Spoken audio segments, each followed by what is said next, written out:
formally say, welcome everyone, and thank you so much for coming. And thank you to our guest lecturers today, Dara Jeffries and, wait, I'm going to say it right, Luis, right? Luis? Good. Yeah. Luis Ismael. That's the problem is, you're in France, you're going to say Louis. If you're somewhere else, like it's just, so I have to, I'm glad I went through it. And together they were a big part of making of the film that hopefully most of you watched beforehand.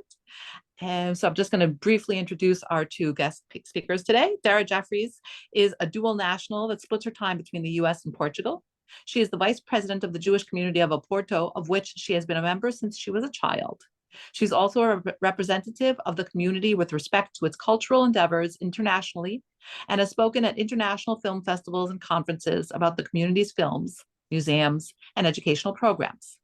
Dara holds a master's in languages from Oxford University, a Portuguese law degree, and a US law degree, and is a practicing attorney. Dara and her husband, Dale, a retired musician and professor, have two grown sons. So she is going to be telling us a little bit about one angle of the film. And to help us with some of the technical understanding, we're going to talk to the director, Luis Ismael, who is a Portuguese producer, director, and founder of the production company Lightbox, which we just mentioned. That's where they are sitting, which is the largest film producer in northern Portugal. He has always been passionate about cinema with a very clear vision of the type of cinema he wants to make, taking up projects that let him bring to life his vision. He has produced and directed several feature films in a variety of genres, comedy, action, and historical and biographical, such as Sefarad and 1618, the story of the Inquisition in Porto, and to date the most awarded Portuguese film ever. In 2022, he was the co-executive producer and director of Operation Black Tide T2 for Amazon Prime Video and Portuguese television, RTP1. His most recent project, which he has embarked on this year, was the result of an invitation to direct an action comedy series for Portugal National Television that premieres in 2024. And it is sincerely the pleasure of the ASF Institute of Jewish Experience to welcome you today and to have this showing, albeit virtual, of your movie, and now to discuss it. So I look forward to a lively discussion. Did you want to start first with showing a little bit of a background of how you made it? Yes, so we thought it would be fun, especially for those that have already seen the film. Louise has put together a making of, which shows a little bit of the behind the scenes of how this film was made. So we thought we would show you a little clip of that to begin with. So take it away.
Passa, rola!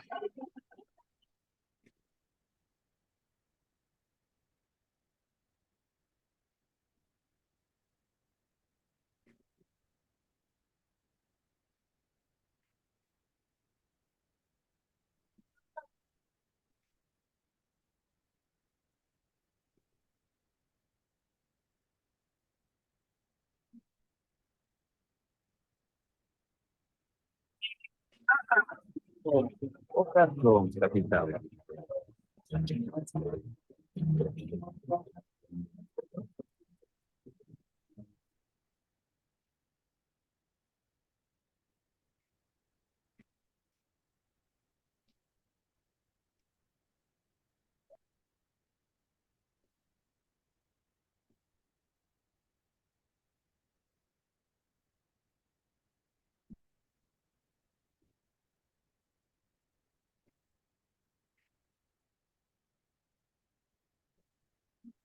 The sound is a little bit tricky. We're not hearing it fully.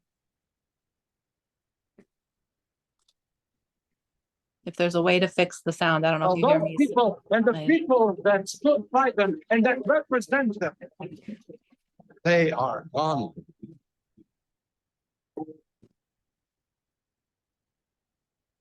Tem nova função. Acolher nossos irmãos refugiados.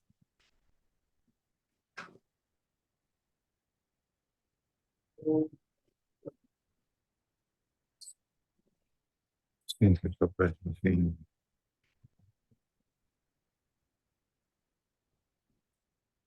Ele pediu-me informações urgentes sobre o caso do capitão Barros Basto.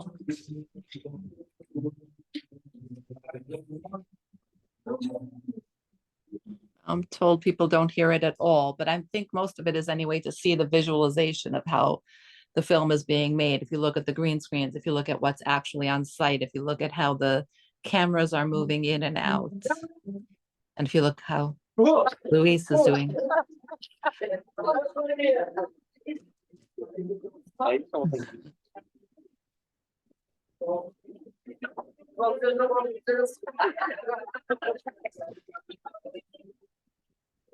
Right.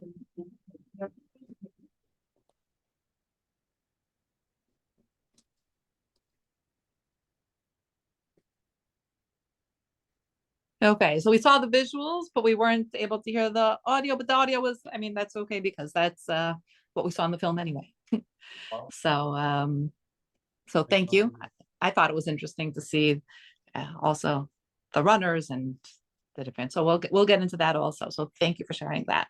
So let's start with some of the basics and then I'll open it up to the audience asking questions as well. But Daryl, let's start with just an overview of why and how you came to make this film. What was the point of it? What was your mission here? Well, we knew we had a really unusual story and a fascinating story that nobody knew. Nobody really knew either his, at least outside of Portugal in particular, did not. Can you hear me okay? How's my Yeah, sound? it's just perfect. Okay, good.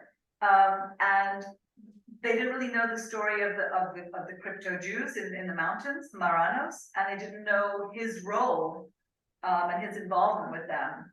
And so we were really thought it was such a dramatic story that it would be lend itself more to a cinema than anything else, than to a documentary or to just a novel or something like that. It's such an impressive scenery and impressive story, and we just thought it would really lend itself to cinema, which I think it did.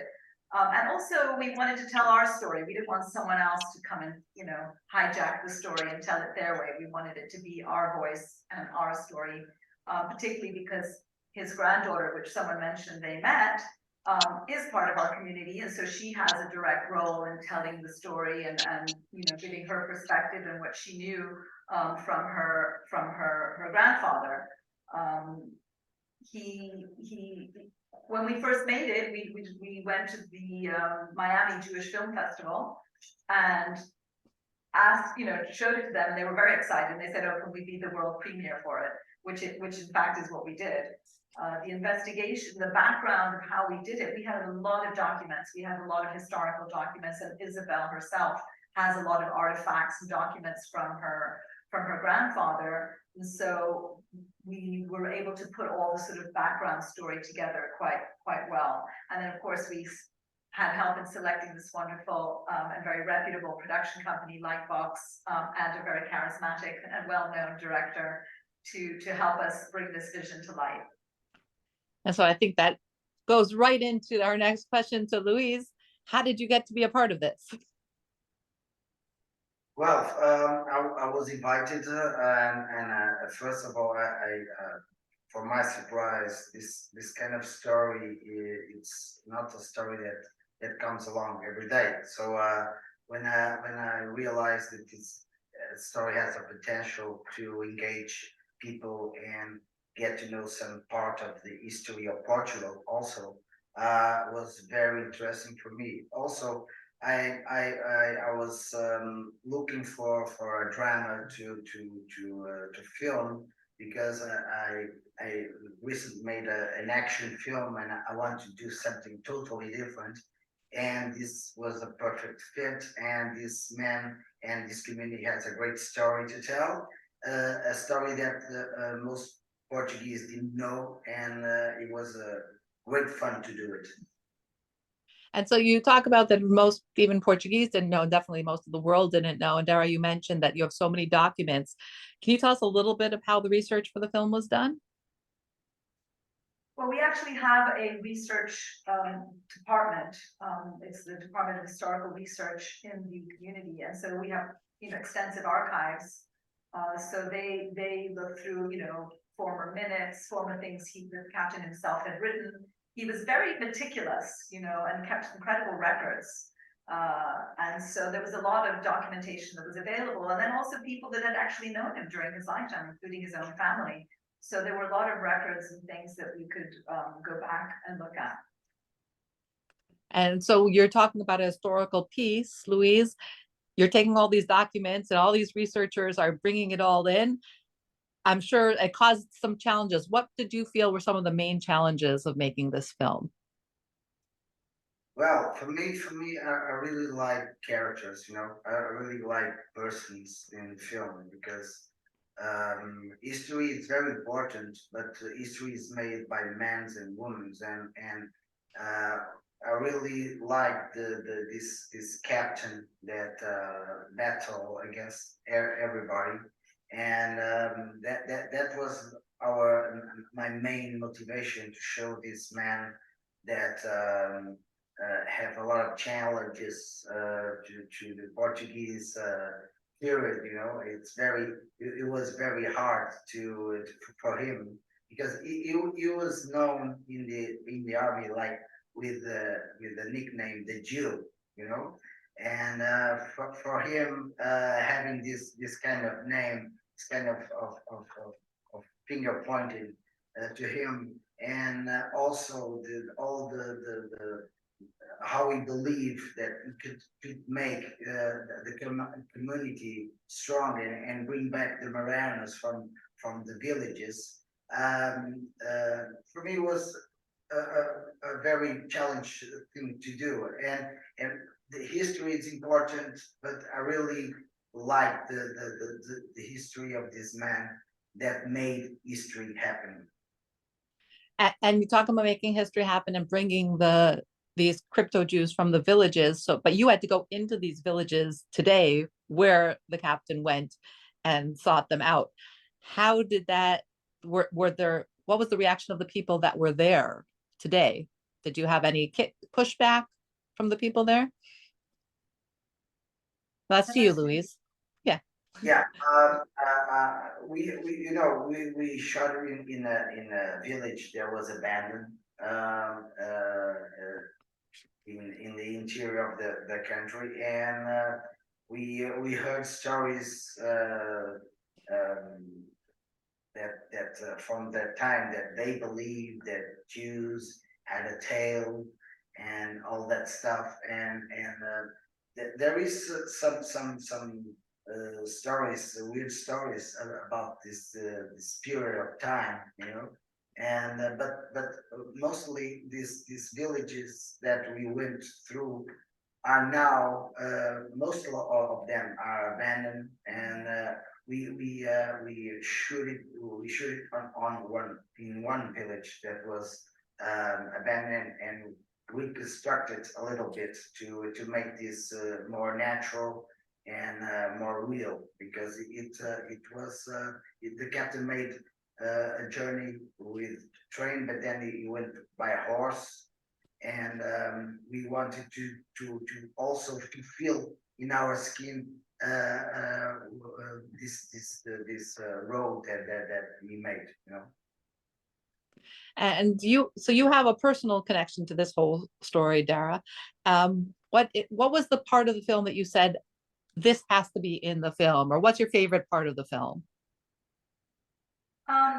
Yeah, I mean, my personal connection is that I've been a member of this community for so long, and so I've lived it in many incarnations. But aside from that, I think my favorite part is actually what Luis was saying, is this person, this captain himself was such an iconic figure, and he was so heroic and so romantic and such an idealist. And you know, back in the day, before the European Union gave us all our roads, it was very difficult to travel, you know, into the mountains. This was no easy task. There were really no good roads, so he had to go on horseback. And you know, those visions of him all by himself, you know, facing this mission that he had for himself on horseback, for me was really my favorite part, because it really showed how determined he was to bring, you know, the Marranos back to the traditional Judaism.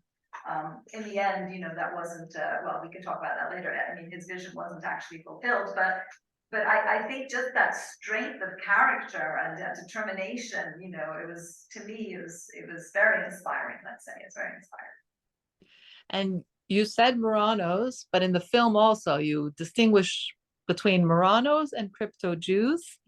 And so can you tell us a little bit how the film, and I have a feeling people here will have their own ways of addressing it, but I'm going to ask you, Dara, how does the film explore the issue of what it means to be Jewish in Portugal for these different communities? And is there a distinction today that people say, oh, these are Marranos, which is a very derogatory term, or these are crypto Jews? And Well, I mean, obviously, for those who have watched the film, they probably understand what happened. So we had the Inquisition, and at the time, you know, Jews were faced with some very dire choices. They could stay and be forced to convert. They could flee, you know, they could flee the country, or they could go into hiding, which is what some of them did. And they went into the mountains, and as I said, it was a very cut off area, so you could hide there, and it was not so easy to get to.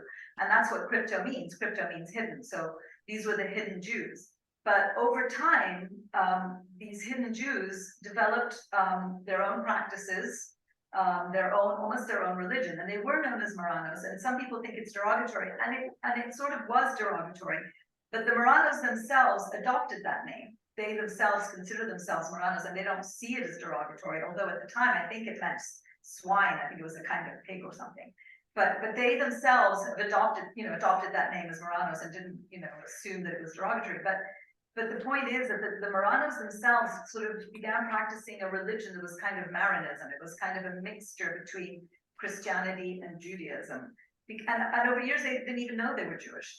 They just had these practices that had been handed down from their own parents. You know, their mothers would say, you know, we light candles on a Friday night and we say these prayers, but at the same time, they were being baptized, they were going to church.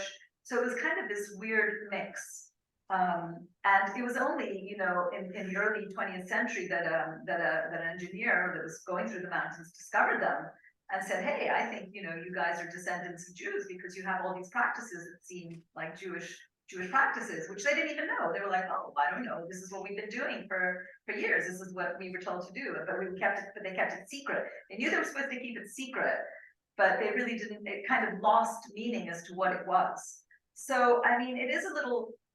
I mean, today, to be honest, there are no crypto Jews, at least not in Portugal, right? Because, as I said, crypto means hidden, and they're not hidden anymore.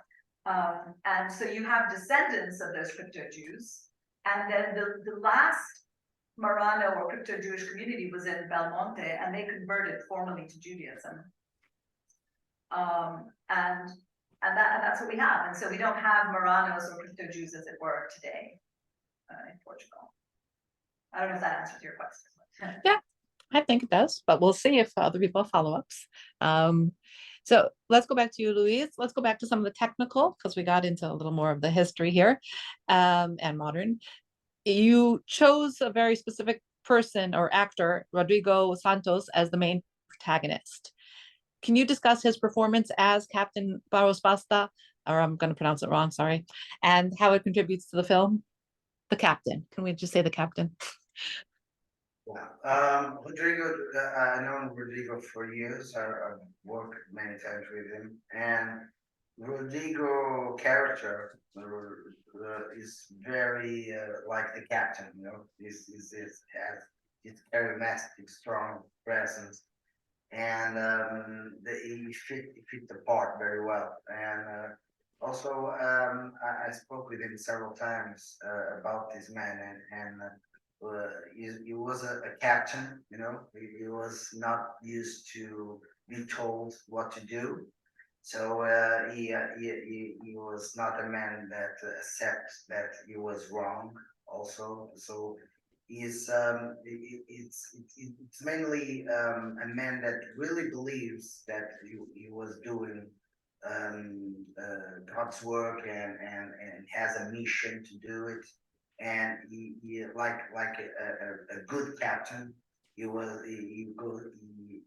go to do his mission, whatever what the cost will be. So the question is, for me, it's he built the synagogue, and he faced a lot of problems. Also, he faced problems with the courts, with the legal system, and he was expelled from the army. So he faced terrible problems, even in his private life. So for me to discuss this with Rodrigo and give him this multi-layer character, you know, was fantastic, and Rodrigo deliver a strong character, and I was very pleased to get it right with the main character, the main leader of the film. And this film you were telling me before, Dara, has a particular significance for this year with the Porto community. Can you tell us what the significance is? Yes, well, for one thing, it's the community's centenary. So the film depicts basically the building of the synagogue, but that was inaugurated in 1938. But the community precedes and predates the synagogue, and it was from 1923. So in fact, this year marks the centenary of the community that the captain basically formalized. I mean, there were Jewish people living in Porto, but they didn't really have an organized community, which he really did formalize and register. And because I was saying earlier, he was very meticulous about all these details. So it's our centenary, so it's very significant. But it's also significant, as someone mentioned in the chat, that we've also been working very hard to get him rehabilitated. And you know, we've been making some progress because, as you know, he was expelled, you know, dishonorably discharged from the army, and he should have been a colonel. So we made some progress. You know, they recognized that was wrong, but now we're trying to get him his rank, and you know, to have all the proper honors. So there's that. And then for those that know or may not know, our community went through something almost similar to what was depicted in the movie this year, where members of the community were attacked baselessly by officials who claimed that the community was doing something illicit in some way because of the granting of the nationality. I don't know if everybody knows, but there's a law that allows Portuguese to regain, well, there was a law that allowed them to regain Portuguese citizenship through their Sephardic ancestry.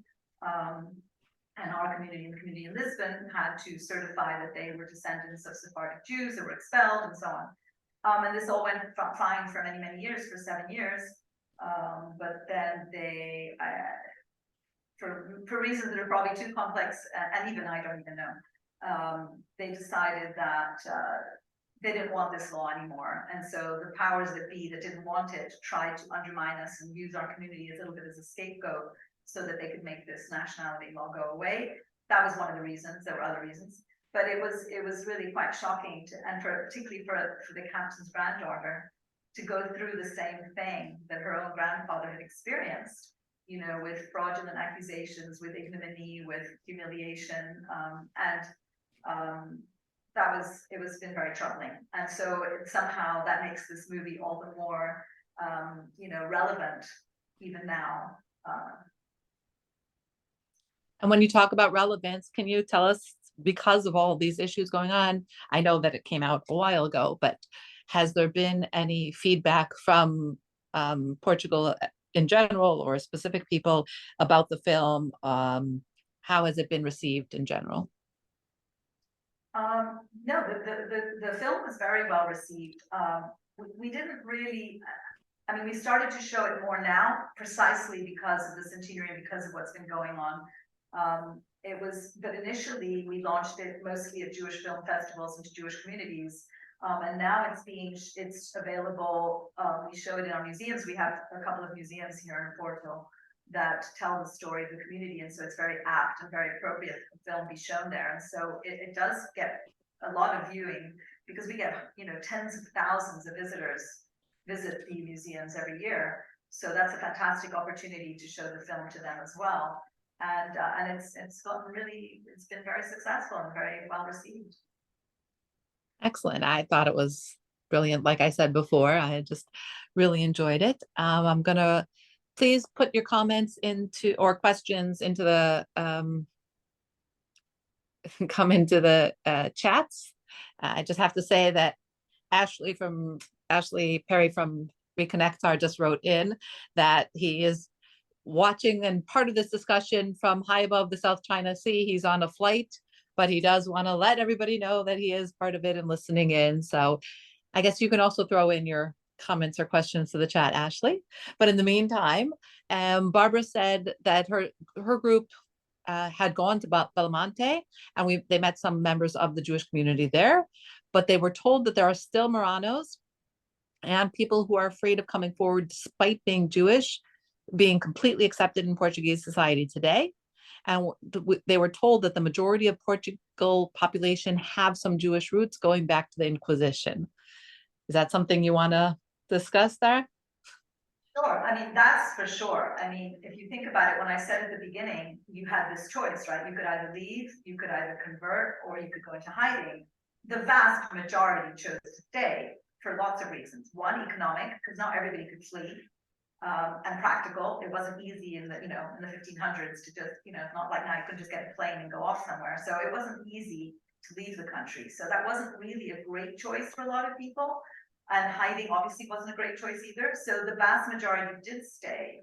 And if you think about the percentage, I mean, I'm not a great mathematician, but if you figure out the math, if you had like 10% of the population back then, was Jewish, and if they stayed, you can imagine that a very big percentage of today's Portuguese population has Jewish roots. And mostly they're quite proud of it. I mean, what happened this last year was very unfortunate, and I would not say that Portugal is anti-Semitic. There are anti-Semitic groups, as there are everywhere, and they were very loud and very powerful. But generally speaking, and I think Luis can attest to that as well, the Portuguese are generally pretty happy with their Jewish heritage and very proud to say that. Don't you think have you found that to be the case? Yeah, for me, to make this film, this subject was not very present in our day by day. But after that, after I spoke with several people, I know many people that knew the importance of the Jew community in Portugal. And but the question is, for me, mainly when I did this film, I didn't know. I don't know why, because I never studied this in Portuguese history. Was hidden somewhere about the influential of the Judaism culture in the Portuguese history. For me, it was very strange to talk about with some people, and most of them heard about the Jewish presence in Portugal, but didn't know quite the details of it. So for me, it was very, very strange to see this community that had such an impact in the Portuguese society, but in the history books, there are only details that now are merging to the Portuguese society. And it's very good to because it's I believe it's justice being done. And I'm gonna make a general statement that Dara gave a little bit of a peek into why there are issues today with giving citizenship and the whole negativity behind it. I don't want to go into the oligarch part of it. So I'm just putting that out there that there was a question about it, but I'm sure that somebody will talk about that separately, and we're happy that's a totally separate one, but I don't want to ruin the film with that right now, if you don't mind. But the other part of the question is that the same person who was on a tour there, they were told that many of the explorers were Jewish and fled because they did not want to convert.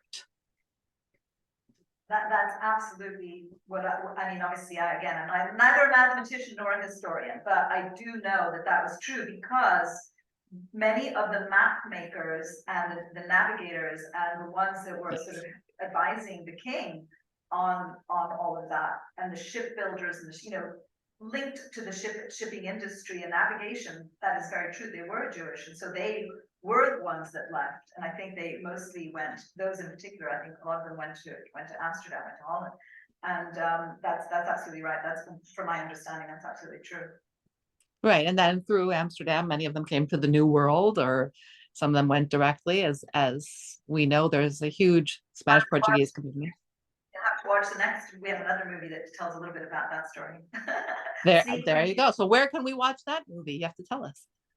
Actually on, I'm trying to think which, it's available in the States, and I'm trying to remember which platform it's on, but it is available. I'll have to send that to you guys after. I'm not sure which platform it's on, but it's available on for viewing, and it's called 1618. I'll send it as a follow-up email. Actually, somebody did ask me if that's the one we were showing. I said, not this time, but I think this was an important point because you talk about reestablishing this community, and 1923 to 2023 is so powerful. I mean, why don't we know more about it? And so this is, everybody now has to go home and go make sure we know more about it. If there is one thing that you want people to know from this film and to go back and from both of you, I would ask, and also if the audience members want to answer as well. I'm assuming everybody watched the film. So tell if there's one thing you want people to walk away with from the film, or one thing you walked away with from the film. Could you tell us that? Well, I think from my perspective, it's the good and the bad, right? So history, because you see a lot of things in that film. You have the World War II, you have the refugees, you have you have the Inquisition, you have all these things that have happened in history, and then you get a little snapshot of all those moments in history. And so it shows that history repeats itself, right? So that, and here we are again, so history repeats itself. And I think that's important to remember. But at the same time, there's always some hope. And I feel it's a hopeful film. And I think that's what we try to portray. First of all, we have a good relationship with, for example, our Christian neighbors and the Christian community in Porto, and that's important. So we've come a long way from the Inquisition from that perspective, and he is being honored today. So I feel like there is hope, and I think that would be an important message to take as well. Luis? What about you? Ele quer saber se há alguma mensagem que achas que as pessoas deviam ficar do filme. Qual seria a mensagem? Well, first of all, for me, it's important to know the importance of history in our lives. Like they're told, history repeats itself. And it repeats because sometimes we forget about history, and it's important to know why the things are happening.